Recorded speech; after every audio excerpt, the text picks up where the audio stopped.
Okay guys, so this is chapter 5. She is here for combination brows. So what we're gonna do is I'm gonna start cleaning her eyebrows with the alcohol wipe, with the spoolie to exfoliate, and then I'm gonna numb using this numbing cream. And then I'm gonna wrap it up with the plastic wrap.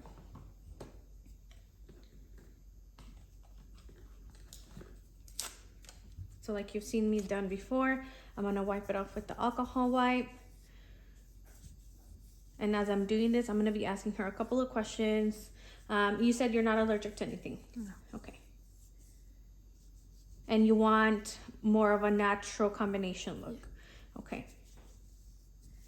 And when I'm cleaning the eyebrows, I'm looking at her hair pattern just so that I start getting familiar with the way that her hair grows.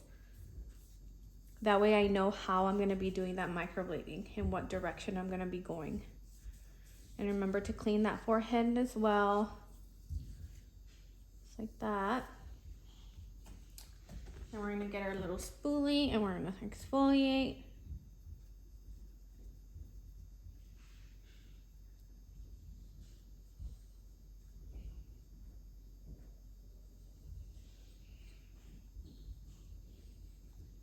And now we're gonna add the numbing cream. Make sure you're putting enough.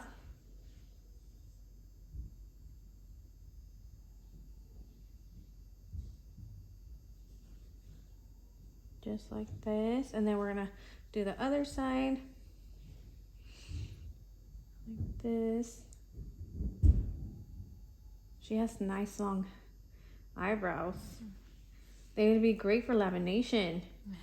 Se mirarían bien bonitas. Sí. ¿Cuánto dura la lamination? Like, I think it's like 3 weeks.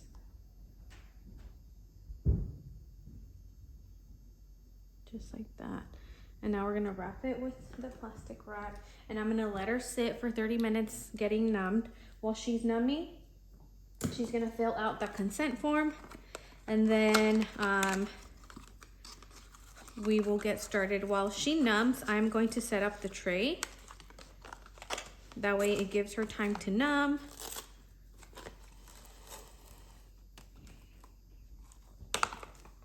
And I'm also gonna give her right now the little baggie that she gets to take home with the aftercare ointment.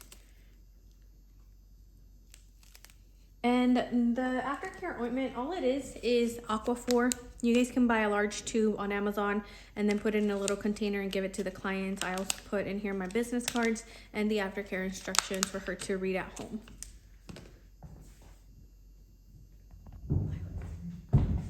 Okay guys, so before I get started on her eyebrows, I want to show you guys how to set up the machine for the powder. So this is the sleeve, this is the machine.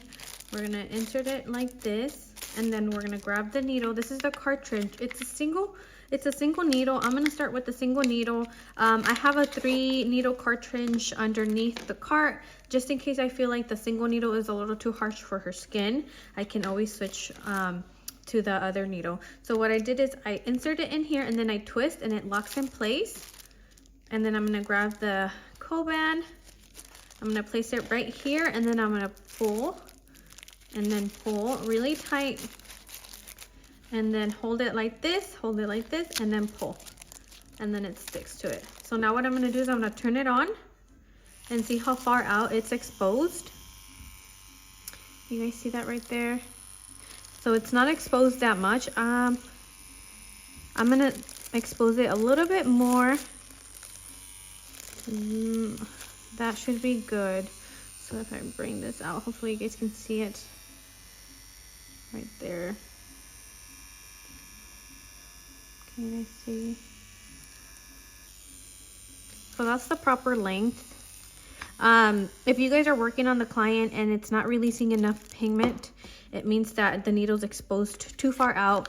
But then if you start working on the client and a lot of the pigment starts to come out, then it means that you need to expose the needle a little bit more.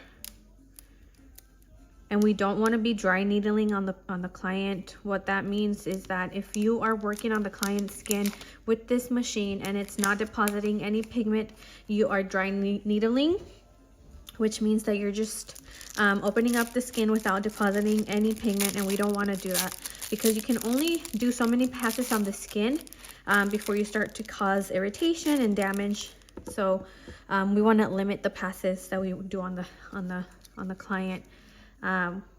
I typically like to do anywhere from 3 to 4 passes on a client.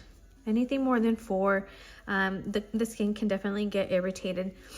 So I've showed you guys how to put the blade on this pen already, but I'll show you again. It pulls out like this, and then you insert it in one of the slots, hold it, put this little place in it, the middle part, and then hold the top and the middle place with your fingers, and then twist the bottom.